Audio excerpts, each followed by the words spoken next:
बोलो राधा वल्लभ सरकार की जय। महापुरुषों की कृपा है। फिर दोबारा गुरु गोविंद लोग हैं भाई, इसने के कारण से जबरदस्ती दिवाली। चलो भाई चलो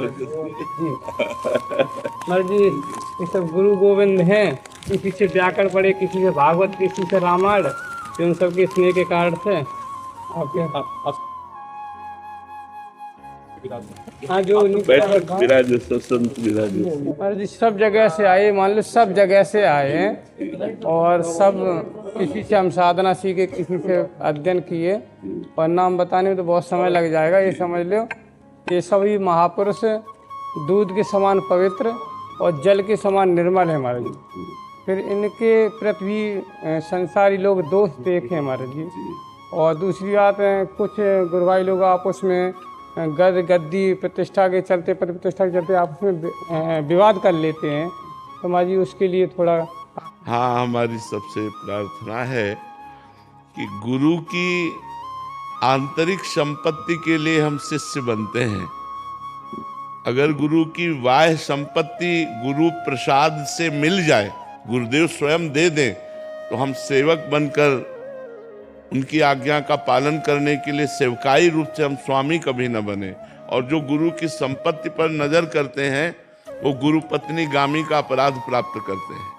गुरु पत्नी गामी को जो दुर्गति होती है वो गुरु की रुचि के खिलाफ गुरु की संपत्ति का अपहरण करके उसका भोग किया जाए तो गुरु पत्नी गामी की समान वो दुर्गति को प्राप्त होता है। गुरु की आंतरिक संपत्ति जो सिया राम जी हैं, जो राधे श्याम जी हैं, हमें उनकी प्राप्ति के लिए मानव जन्म मिला है। उनकी प्राप्ति के लिए गुरु शरणागति हुई है। उनकी प्राप्ति के लिए हम वेश धारण किए हुए हैं। यदि हम संपत्ति और मान प्रतिष्ठा के लिए, तो हमारा जीवन धिक्कार है। सम्मानम कल्याति घोर गर्लम नीचापमानम सुधा। हम सम्मान का त्याग करके और नीच पुरुषों द्वारा किए हुए अपमान को भी सहकर प्रभु की प्राप्ति के मार्ग में चले हैं। यदि हम एक गुरु भाई दूसरे गुरु भाई से द्रोह करता है तो वो दुर्गति को प्राप्त होता है।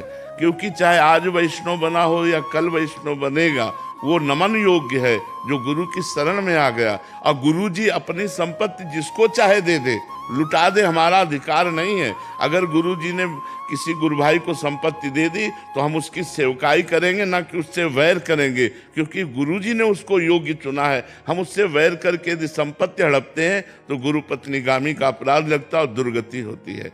और जो रही लोगों की निंदा की बात, तो लोगों का चश्मा है, उनके त्रिगुण माया युक्त चश्मा है, जिसमें राग और द्वेष, स्तुति और निंदा, मान और अपमान, इतना ही बेचारों के पास है। तो उसके लिए गोस्वामी तुलसीदास जी ने कहा है, बातुल भूत विवश मतवारे, ते नहीं बोले ही वचन विचारे, तिनकर कहा सुनी नहीं काना। ऐसे लोगों की बात का हम ध्यान ही नहीं करते।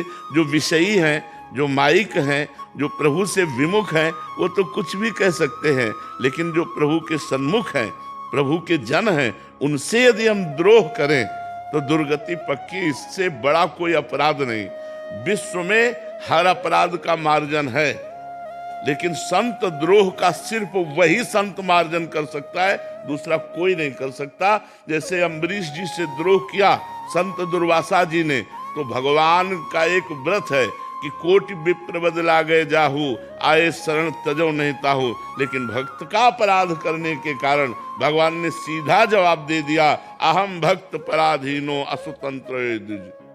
यहाँ मेरी शरणागति नहीं चलेगी कि मेरी शरण में आ गए और सुदर्शन को शांत कर दें। जाओ और अम्बरीश जी के पैर पकड़ो और वो सुदर्शन जी की प्रार्थना करें, तब आप सुदर्शन जी के ताप से बच सकते हो। ऐसा ही दुर्वासा जी को करना पड़ा। तो साधु अवज्ञा तुरंत भवानी, कर कल्याण अखिल के हानि। भक्तन निंदा अति बुरी, भूल करे जिन कोय, किए सुकृत बहु जन्म के, छिन में डारे खोए। बहुत जन्मों की तपस्या और पुण्य अगर एक क्षण में नष्ट हो जाए, वो है भक्त द्रोह। दूसरा कोई अपराध ऐसा नहीं जिसका मार्जन न हो सके। लेकिन भक्त द्रोह वज्र की लीक है, अगर वो भक्त क्षमा कर दे तो है नहीं, सृष्टि में दूसरा कोई क्षमा नहीं कर सकता। इसलिए भक्तों की निंदा सुनने और कहने से बचना चाहिए, और ये जो गुरु की संपत्ति है इस पर दृष्टि नहीं डालनी चाहिए। गुरु की आंतरिक संपत्ति पर दृष्टि डालनी चाहिए कि हमें गुरुदेव की कृपा से जो नाम मंत्र मिला है इसमें प्रीति हो जाए, रघुनाथ जी के चरणों में प्रीति हो जाए। इस लौकिक माया के लिए हम बाबा जी थोड़ी बने। ये लोग हजारों लाखों लोग वाह वाह कर रहे हैं, हम इनके लिए थोड़ी बाबा जी बने। हम तो प्रिया प्रीतम के लिए बने, रघुनाथ जी के लिए बने। उनका कोई दास कह दे कि वाह, तो करोड़ों की वाह वाह एक तरफ और उसके दास की वाह एक तरफ। तो हमें संतों के प्यारे बनना है, हमें प्रिया प्रीतम के प्यारे बनना है। इसलिए हर समय भजन, ये राग द्वेष, लड़ाई झगड़ा, निंदा स्तुति, ये सब हमारे जीवन में नहीं होना चाहिए। अगर हम साधु बनकर लड़ाई झगड़ा, राग द्वेष, निंदा स्तुति तो ठीक नहीं है। हाँ, यदि हमारे गुरु पर कोई आघात करना चाहता है, हमारे धर्म पर आघात करना चाहता है, फिर हम मौन या चुप नहीं बैठेंगे। हम कायर नहीं हैं, हम कायर भी नहीं हैं। अगर कोई हमारे गुरु परंपरा पर, हमारे कोई आचार्य परंपरा पर, या हमारे धर्म पर कोई, या राष्ट्र पर, तो फिर हम कायर नहीं हैं। अगर हमें तुम गाली देते हो तो क्षमा है, हमें तुम दुख देते हो क्षमा है, लेकिन हमारे गुरु, हमारे धर्म, हमारे राष्ट्र पर, इस पर क्षमा नहीं है। और जो हमारा तप बल, मन बल, शरीर बल, ज्ञान बल है, हम सबका प्रयोग करके हम अपने धर्म की रक्षा करेंगे। तो इसलिए आपस में संतों का तो द्रोह होना ही नहीं चाहिए। आपस में एक गुरु भाई दूसरे गुरु भाई के प्रति नमन भक्ति रखना चाहिए। द्वेष भाव तो होना ही नहीं चाहिए, और द्वेष जो करता है उसकी बड़ी दुर्गति होती है। एक हमने स्वयं आंखों देखी बात कह रहे हैं, हम उस स्थान का नाम नहीं लेंगे, बहुत प्रसिद्ध स्थान है और गंगा किनारे है। और उन महापुरुष का नाम जरूर ले रहे हैं, उनका नाम था स्वामी परमानंद जी। वो ब्रह्मानंद में मगन रहते थे।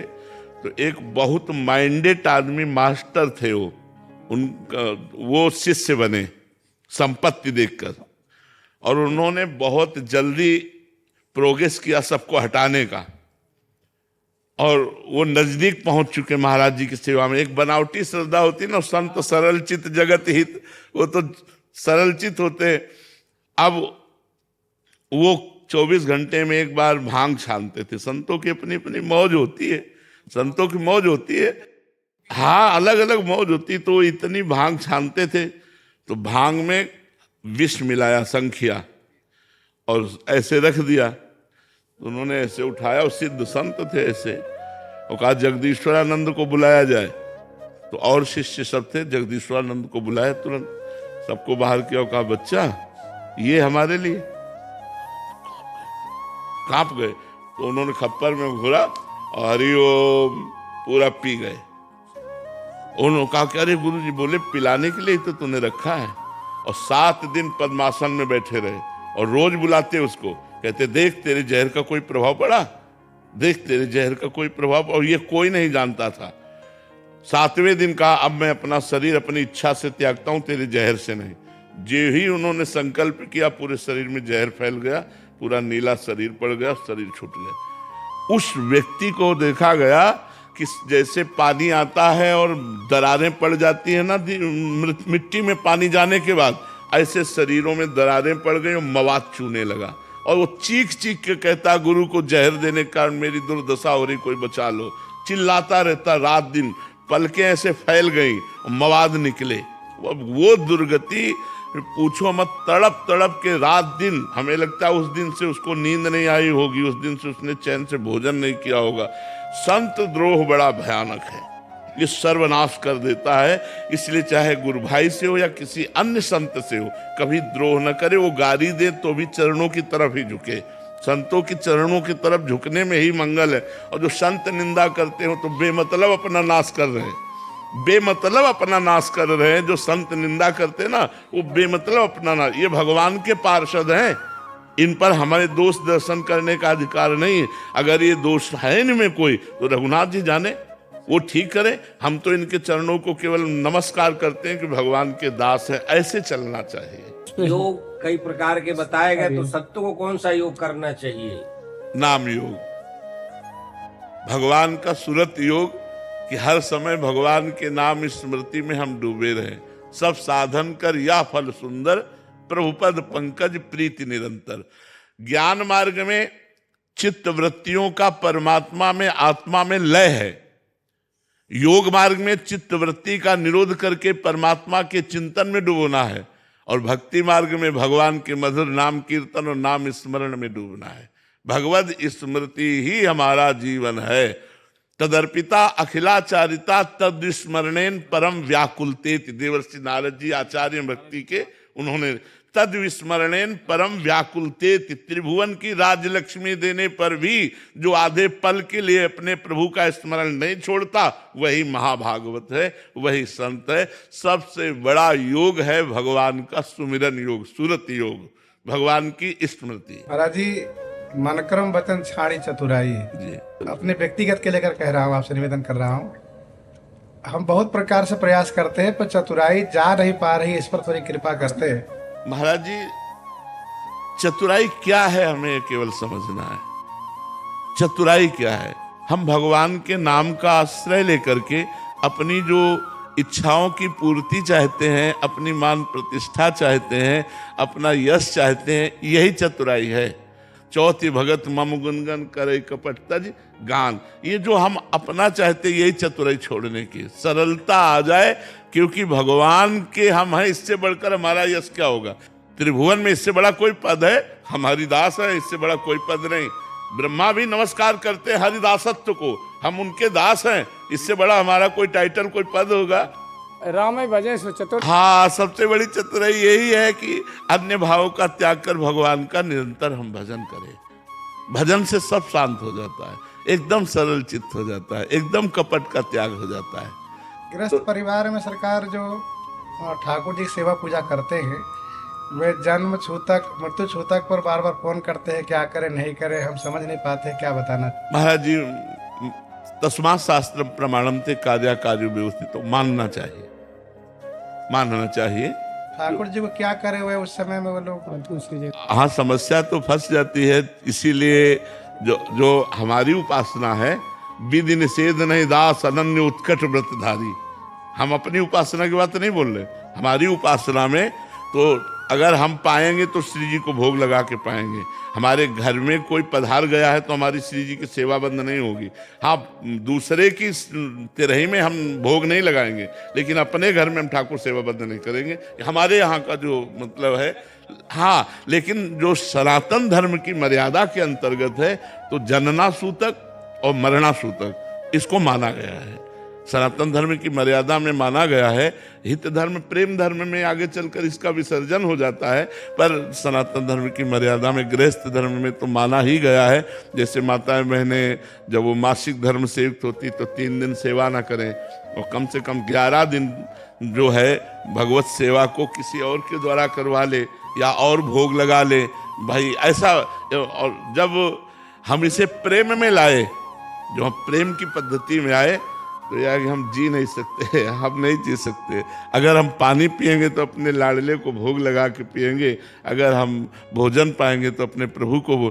तुम किस भाव से हमारे ठाकुर को भोग लगाओगे? हमको तसल्ली होगी क्या? हम जिस भाव से भोग लगाते हैं, हम अपने भाव से। तो फिर यहाँ विधि निषेध नहीं दास अनन्य उत्कट व्रतधारी, नाभाजी ने लिखा है, विधि निषेध नहीं दास अनन्य उत्कट व्रतधारी। ये प्रेम का मार्ग जो है सब सर्वभाव में। तो जब रघुनाथ जी से प्रेम हो जाएगा तो फिर कोई रोके नहीं रुकेगा। लेकिन जब तक गृहस्थ धर्म की मर्यादा है तब तक मानना चाहिए। जनना शौच, मरना शौच, मासिक धर्म आदि के समय रसोई सेवा, ठाकुर सेवा, ये सब निषेध की गई है शास्त्रीय विधान से। तो हमें लगता है नहीं करना चाहिए। हाँ, ऐसे गृहस्थ के लिए तो मैंने हाँ, गृहस्थ धर्म में तो विरक्त के लिए कौन सा, विरक्त के लिए तो कोई है ही नहीं। विरक्त के लिए तो कोई है ही नहीं, वो तो रातों दिन भगवान की सेवा में। लेकिन गृहस्थ धर्म में